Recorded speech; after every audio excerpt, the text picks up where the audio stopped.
नमस्कार विद्यार्थियों, श्री महावीर शिक्षण संस्थान की ऑनलाइन क्लासों में आप सभी का हार्दिक स्वागत है, अभिनंदन है। प्यारे विद्यार्थियों, हिंदी साहित्य में हम पढ़ने जा रहे हैं हिंदी साहित्य की जो व्याकरण है और उस व्याकरण का पहला पाठ जिसका नाम है काव्य गुण काव्य दोष। काव्य गुण और काव्य दोष का जो बिंदु है वो विद्यार्थी आपके 2 अंक का है। कितने अंक का है? 2 अंक का है। कुछ एक विद्यार्थी कमेंट्स करके ये बोल रहे थे कि सर आप हमें हिंदी साहित्य का सबसे पहले जो है किताब पढ़ाओ, व्याकरण जो है बाद में पढ़ना। तो प्यारे विद्यार्थियों, कहने का मतलब ये है कि किताब जो है किस आधार पर पढ़ाएं, कौन सा पाठ पढ़ाएं। अभी सरकार के द्वारा न तो कोई जो है स्कूल की खोलने की कोई अनुमति मिली है और न ही जो है अभी पाठ्यक्रम का पता है। अब आपका टाइम बहुत ज्यादा निकल चुका है, तो ऐसा भी सुनने में आ रहा है कि आपका पाठ्यक्रम जो है वो कम होगा, लेकिन कम जो है कितना होगा अभी ये डिक्लेयर नहीं हुआ है।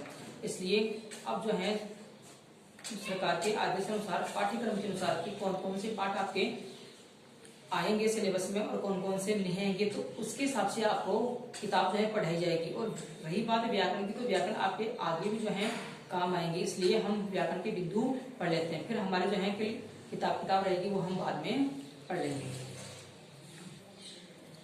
तो आज हम पढ़ने जा रहे हैं काव्य गुण और काव्य दोष में से हम सबसे पहले पढ़ेंगे काव्य गुण। तो प्यारे विद्यार्थियों, सबसे पहले हम बात करेंगे कि काव्य गुण और काव्य दोष है क्या चीज।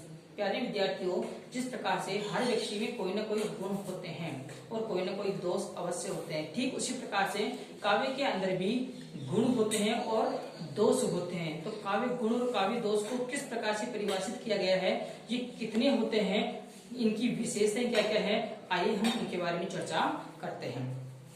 तो देखो प्यारे विद्यार्थियों, सबसे पहले हम बात करेंगे काव्य गुण की। सबसे पहले हम किसकी बात करेंगे? काव्य गुणों की। तो गुण के जो प्रतिष्ठाता है या जो प्रतिपादक हैं वो है आचार्य वामन। कौन है? आचार्य वामन एक बहुत बड़े विद्वान हुए हैं आचार्य वामन, ये गुण के प्रतिष्ठाता है। विश्वनाथ के अनुसार देखो काव्य गुण की परिभाषा क्या है? वाक्य रसात्मकम काव्यम, वाक्यम रसात्मकम काव्यम, अर्थात रसपूर्ण वाक्य ही क्या है? काव्य। रसपूर्ण वाक्य। प्यारे विद्यार्थियों, हिंदी साहित्य में रस भी चलते, क्या चलते हैं? रस। अब बात आती है कि रस क्या है, रस किसे कहते हैं। प्यारे विद्यार्थियों, किसी काव्य को जब हम पढ़ते हैं और तब हमें आनंद की अनुभूति होती है, उस आनंद की अनुभूति को ही हम रस कहते हैं। हिंदी साहित्य में रसों की संख्या 9 बताई गई है। वैसे पूरे रस जो है उनकी संख्या 11 होती है, मुख्य रस जो है 9 ही होते हैं। तो विश्वनाथ के अनुसार, विश्वनाथ ने परिभाषा क्या बताई है काव्य गुण की कि वाक्यम रसात्मकम काव्यम, अर्थात रसपूर्ण जो वाक्य है उसे हम क्या कहते हैं? काव्य कहते हैं। अब बात आती है देखो काव्य गुण की। आचार्य वामन के अनुसार, आचार्य वामन ने देखो क्या कहा है कि जो गुण है वह है काव्य मूल सौंदर्य के तत्व हैं। काव्य के जो मूल सौंदर्य हैं, सौंदर्य का मतलब जो सुंदरता है उसके हैं तत्व हैं, अर्थात भाव हैं। अर्थात काव्य में सौंदर्य को, सौंदर्य जिसे हम सुंदरता बोलते हैं, सौंदर्य को संपादित करने वाला जो तत्व है, ये तत्व ही क्या कहलाता है? काव्य गुण कहलाता है। आचार्य वामन ने काव्य गुण के बारे में क्या कहा है कि गुण काव्य मूल सौंदर्य के तत्व हैं, अर्थात काव्य में सौंदर्य को संपादित करने वाला जो तत्व है उस तत्व को ही हम क्या कहते हैं? काव्य गुण कहते हैं। आचार्य जो भरत मुनि हैं, आचार्य जो भरत मुनि हैं, भरत मुनि का मत है, उनका मानना है, क्या मानना है कि दोषों का विपर्य ही गुण है। दोषों का विपर्य, विपर्य का मतलब है विलोम शब्द, अर्थात दोषों का जो उल्टा है, जो विलोम है, वही क्या है? गुण है। अर्थात जो गुण है, गुण का विलोम क्या हो जाएगा? दोष, और दोष का विलोम क्या हो जाएगा? गुण। ठीक उसी प्रकार से आचार्य भरत मुनि का ये मत है कि दोषों का विपर्य ही गुण है। अब अगर हम इसे काव्य गुण की परिभाषा को अगर हम परिभाषा में बांधना चाहें तो परिभाषा क्या हो जाएगी कि काव्य के रसास्वादन का उत्कर्ष करने वाले जो धर्म हैं वो धर्म ही काव्य गुण कहलाते हैं। अर्थात काव्य के रस में उत्कर्ष, जो रस जो रस है, हिंदी साहित्य में 9 रस होते हैं। 9 रसों की चर्चा जो मैंने अभी आपसे की थी, उस रस में उत्कर्ष, उत्कर्ष का मतलब है उत्पन्न होना, उन्नति करना, आगे बढ़ना, है ना। तो उत्कर्ष उत्पन्न करने वाले जो तत्व हैं, उन तत्वों को हम क्या कहते हैं? काव्य गुण कहते हैं। प्यारे विद्यार्थियों, एक बार फिर से समझिए कि काव्य के रसास्वादन का उत्कर्ष करने वाले धर्म काव्य गुण कहलाते हैं। अर्थात काव्य के रस में उत्कर्ष उत्पन्न करने वाले जो तत्व होते हैं, उन तत्वों को ही हम क्या कहते हैं? काव्य गुण कहते हैं। अब हमें इसे स्पष्ट समझना है। देखो क्या है काव्य गुण? गुण काव्य के अंतर्गत रसानुभूति में, रसानुभूति जिसे हम बोलते हैं रस की अनुभूति, अर्थात आनंद की अनुभूति, रसानुभूति में सहयोग देने वाले होते हैं। क्या करने वाले होते हैं? सहयोग देने वाले होते हैं। रस काव्य की आत्मा है। रस क्या है? काव्य की आत्मा है। अर्थात रस से संबंधित ही हम काव्य गुण और काव्य दोषों का पता लगा सकते हैं। भरत मुनि ने, जो बहुत बड़े आचार्य हुए थे, भरत मुनि ने अपने नाट्य शास्त्र नामक जो ग्रंथ है, उस ग्रंथ में 10 काव्य गुणों का उल्लेख किया है। कितने काव्य गुणों का उल्लेख किया है? 10 काव्य गुणों का, जिसमें पहला है श्लेष, दूसरा है प्रसाद, तीसरा है समता, चौथा है समाधि, पांचवा है माधुर्य, छठवां है ओज, सातवां है सुकुमारता, आठवां है अर्थ व्यक्ति, नौवां है उदारता और 10वां है कांति। आचार्य दंडी ने भरत मुनि के द्वारा निरूपित 10 गुणों का पुनराख्यान किया है। कहने का मतलब यह है कि आचार्य दंडी ने भी भरत मुनि की तरह ही इन 10 गुणों को माना है। 10 गुणों को माना है। कितने गुणों को माना है? 10 गुणों को माना है।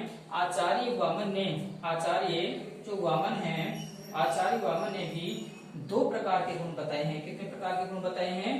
2 प्रकार के गुण बताए हैं। एक तो है शब्द गुण और एक है अर्थ गुण। शब्द गुण अर्थात शब्द से संबंधित गुण, शब्दों का गुण, और एक है अर्थ गुण अर्थात अर्थ से संबंधित गुण। काव्य प्रकाश, एक बहुत बड़ा ग्रंथ है काव्य प्रकाश। इस काव्य प्रकाश ग्रंथ के लेखक हैं कौन? आचार्य मम्मट। इस आचार्य मम्मट ने केवल 3 गुण माने हैं। कितने गुण माने हैं? 3 गुण माने हैं। और वो 3 गुण कौन कौन से माने हैं? माधुर्य, ओज और प्रसाद। आचार्य मम्मट ने केवल 3 ही काव्य गुण माने हैं। पहला है माधुर्य, दूसरा है ओज और तीसरा है प्रसाद गुण। अब बात आती है कि माधुर्य गुण क्या है। देखो माधुर्य गुण कहाँ होता है? माधुर्य गुण क्या है, ये किसे कहते हैं? माधुर्य शब्द का शाब्दिक अर्थ होता है मधुरता। माधुर्य शब्द का शाब्दिक अर्थ क्या होता है? मधुरता। माधुर्य शब्द का शाब्दिक अर्थ क्या होता है? मधुरता। अर्थात जिस गुण के कारण, काव्य में जिस गुण के कारण रचना में मधुरता उत्पन्न होती है। क्या उत्पन्न होती है? मधुरता उत्पन्न होती है, उसे माधुर्य गुण कहते हैं। और माधुर्य गुण वाली जो रचना है, इसके पढ़ने से, श्रवण सुनने से पाठक तथा श्रोता, पाठक पढ़ने वाला तथा श्रोता का मन द्रवित हो जाता था, खुश हो जाता है, द्रवित हो उठता है तथा वह आनंदमय हो उठता है। आनंदमय हो उठता है। आह्लाद, आह्लाद का खुशी, आह्लाद का क्या होता है? खुशी। आह्लाद, खुशी माधुर्य गुण का प्रमुख भाव है। माधुर्य गुण का प्रमुख भाव क्या है? आह्लाद अर्थात खुशी, प्रसन्नता। तो देखो माधुर्य गुण कहाँ होता है कि जिस काव्य को पढ़ने से हमें आनंद की अनुभूति होती है। किसकी अनुभूति होती है? आनंद की अनुभूति होती है, अर्थात मधुरता उत्पन्न होती है। जिस काव्य में मधुरता उत्पन्न होती है या जिस काव्य को पढ़ने से हमें आनंद की अनुभूति होती है, अर्थात रसानुभूति होती है, वहाँ माधुर्य गुण होता है। तो प्यारे विद्यार्थियों, अब हम आगे जो है चर्चा करेंगे माधुर्य गुण की विशेषताओं की, कि माधुर्य गुण की कौन कौन सी विशेषताएं होती है, या हम माधुर्य गुण की पहचान जो है वो किस प्रकार से कर सकते हैं, या कहाँ कहाँ माधुर्य गुण होता है।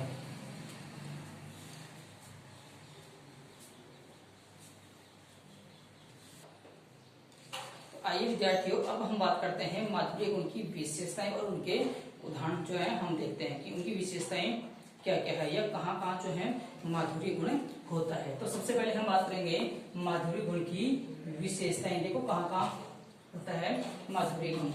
सबसे पहली विशेषता देखो क्या है?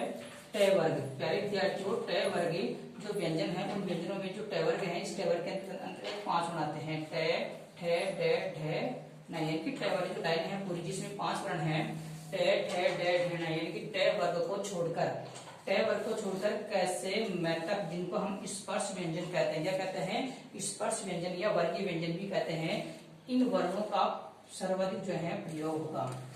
कैसे मैतक के वर्णों का प्रयोग होगा इस काव्य गुण में या इस माधुर्य गुण में, पहली विशेषता। दूसरी विशेषता क्या है कि अनुस्वार, अनुस्वार जानते हो, अनुस्वार एक लाइन खींच करके और ऊपर बिंदी लगाना। कहने का मतलब यह है कि वर्ण के ऊपर जो बिंदी लगाई जाती है उसे कहते हैं हम अनुस्वार। और एक होता है अनुनासिक, जिसके ऊपर हम लगाते हैं वर्ण के ऊपर चंद्र बिंदु, क्या लगाते हैं, चंद्र बिंदु। चंद्र बिंदु भी कह सकते हैं और अनुनासिक भी कह सकते हैं। तो अनुस्वार और अनुनासिक एवं पंचवर्णों का प्रयोग होगा। पंचवर्ण, हर वर्ग का जो पंचवर्ण है, अंतिम वर्ण जो है वो उन पंचवर्णों का प्रयोग भी होगा इस रचना में। या हम जो कहें माधुर्य गुण के अंतर्गत अनुस्वार, अनुनासिक और पंचवर्णों का प्रयोग, पंचवर्ण जिनको हम नासिक वर्ण भी कहते हैं। कौन से वर्ण कहते हैं, नासिक वर्ण, अर्थात जिनको नाक और मुंह की सहायता से बोला जाता है। अगली विशेषता है एक तो रय वर्ण और एक ये ह्रस्व रूप में। देखो दो रूप होते हैं, एक तो ह्रस्व और एक दीर्घ। तो ये ह्रस्व यानी कि लघु रूप में ये प्रयुक्त होंगे इस माधुर्य गुण में। चौथी विशेषता है कोमल और मधुर शब्दावली का प्रयोग किया गया है माधुर्य गुण में। माधुर्य गुण में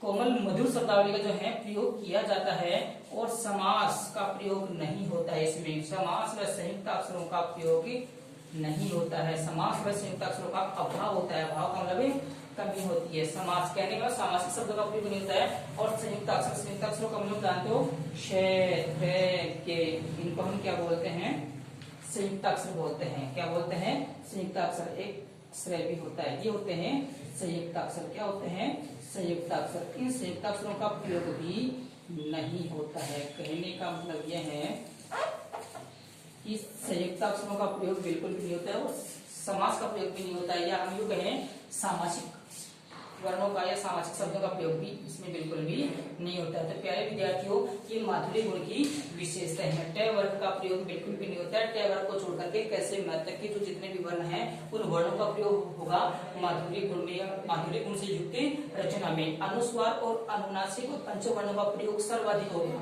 अनुस्वार और अनुनासिक और पंचवर्णों का प्रयोग सर्वाधिक होगा। इस बात का हमें ध्यान रखना है। जो वर्ण है, जो दो वर्ण है, ये विश्व रूप में जो है प्रयुक्त होंगे, अर्थात छोटे रूप में प्रयुक्त होंगे। या हम यूं कहें कि इनके छोटी ई या छोटा ऊ की मात्रा लगी हुई होगी। कोमल मधुर शब्दावली का इसमें प्रयोग किया जाएगा और समास व संयुक्त अक्षरों का इसमें अभाव रहेगा। यानी क्षय, त्रय, के और श्रेय, ये संयुक्त अक्षरों का इनमें प्रयोग बहुत ही कम होगा या न के बराबर होगा। और समास का प्रयोग भी इसमें बिल्कुल भी नहीं होगा। तो इन सब विशेषताओं का हम ध्यान रखेंगे और हम माधुर्य गुण की पहचान करेंगे। तो आइए हम उदाहरण देखते हैं। देखो पहला उदाहरण है, सघन कुंज छाया सुपथ शीतल मंद समीर मनवे जात अजो रहे व जमुना के तीर। तो सबसे पहले देखो हम क्या करेंगे, पहली विशेषता देख लेते हैं। ट वर्ग इनमें से किसी भी इसमें वर्ण का प्रयोग नहीं किया गया है, बल्कि कैसे मैतक के वर्णों का ही प्रयोग किया गया है। अंतस्थ और उष्म वर्णों का प्रयोग भी किया गया है। इसके अलावा अनुस्वार और अनुनासिक या पंचवर्णों का प्रयोग किया गया है। अनुस्वार देखो, ये बिंदी, देखो इस वर्ण के ऊपर देखो बिंदी है, कुंज के ऊपर बिंदी है, मंद के ऊपर देखो बिंदी है ना, इन वर्णों के ऊपर बिंदी है। एक अनुनासिक भी जो है कम है, और लेकिन पंचवर्णों का प्रयोग देखो, पंचवर्ण ये रहा न है ना। इसके बाद देखो मैं, ये भी जो है पंचवर्ण है, ये भी पंचम है, ये भी पंचम है ना। तो इस प्रकार से पंचवर्णों का प्रयोग किया गया है। दूसरा तो उदाहरण है, कंकन किंकिनी नुपुर धुनि सुनी कहत लखन सने राम हृदय गुनी मानहु मदन दुंदुभि गिनी मनसा विश्व विजय कर लेनी। तो देखो विशेषता हम देखते हैं। ट वर्ग के अलावा कैसे मैतक के वर्णों का इसमें प्रयोग किया गया है। ट वर्ग का प्रयोग कहीं पर भी नहीं किया गया है, या कोई विशेष रूप से कोई बहुत ही कम वर्णों का प्रयोग किया जाता है ट वर्गों का। माधुर्य गुण में ट वर्ग का प्रयोग नहीं किया जाता है, न के बराबर, बहुत ही कम। कोई बाई चांस कहीं ना कहीं आपको ट वर्ग के वर्ण मिल सकते हैं, वरना नहीं मिलते हैं, न के बराबर मिलते हैं। और अधिकांश कैसे मैतक के वर्णों का प्रयोग किया जाता है। अंतस्थ और उष्ण वर्णों का प्रयोग भी इसमें किया जाता है। अनुस्वार और अनुनासिक, देखो इसमें कै के ऊपर देखो अनुस्वार है, इसके ऊपर भी अनुस्वार है, और है के ऊपर देखो अनुनासिक है। अनुनासिक ये रहे चंद्र बिंदु, यहाँ अनुस्वार है और यहाँ पर आदन है, या हम यूं कहें पंचोवर्ण है। अब बात आती है पंचोवर्ण की। देखो पंचोवर्ण में देख लो, ये रहा न, है ना, ये रहा न, ये रहा न, ये पंचवर्ण है। लख न, ये पंचवर्ण है। स न, ये पंचवर्ण है। ये भी पंचवर्ण है, ये भी पंचवर्ण है, ये पंचवर्ण, ये पंचवर्ण है ना, और ये पंचवर्ण है। इस प्रकार से अधिकांश विशेषता इनमें मिलती है। संयुक्त अक्षरों का देखो प्रयोग भी इसमें नहीं किया गया है। सामासिक जो है शब्दों का प्रयोग भी इसमें नहीं किया गया है। कोमल और मधुर शब्दावली का इसमें प्रयोग ही किया गया है ना। एक बार पढ़ते जो है समझ में आ जाता है, बिल्कुल सीधा सीधा है। इसके बाद में अगर हम बात करें, एक और है क्या, मैं न, ये रहा पंचवर्ण है ना, इस प्रकार से। तीसरा जो उदाहरण है निरख सखी ये खंजन आए, फेरे उन मेरे भावन में, नयन इधर मत आए। तो देखो इसमें भी हम पहचान करेंगे माधुर्य गुण की, कि इसमें तेवर के अलावा कैसे मैथक जो है वर्णों का प्रयोग किया गया है, और देखो अनुस्वार का प्रयोग किया गया है, और इनकी जो शब्दावली है वो शब्दावली भी सरस है, या हम यूं कहें कोमल है और मधुर है। तो इस प्रकार से प्यारे विद्यार्थियों हम माधुर्य गुण की पहचान करेंगे। माधुर्य गुण से संबंधित जो है परीक्षा में प्रश्न पूछा जा सकता है। 3 जो गुण है उन गुणों से संबंधित जो है प्रश्न पूछा जा सकता है। तीनों गुणों के बारे में हमें अच्छे से पता होना चाहिए। तो प्यारे विद्यार्थियों आपको माधुर्य गुण के बारे में जो है बता दिया गया है। आप इस वीडियो को बार बार जो है रिवीजन करके देखिए और अच्छे से जो है याद कीजिए, और साथ के साथ जो है आप हिंदी साहित्य के जो व्याकरण है उनके जो है नोट्स भी बनाते जाइए, और घर पर रह करके जो है आप रिवीजन कीजिए। प्यारे विद्यार्थियों आज की वीडियो में हम इतना ही पढ़ेंगे। आगे की वीडियो में हम दूसरा काव्य गुण पढ़ेंगे, ओज गुण। कौन सा गुण पढ़ेंगे? अगली वीडियो में हम पढ़ेंगे ओज गुण। धन्यवाद।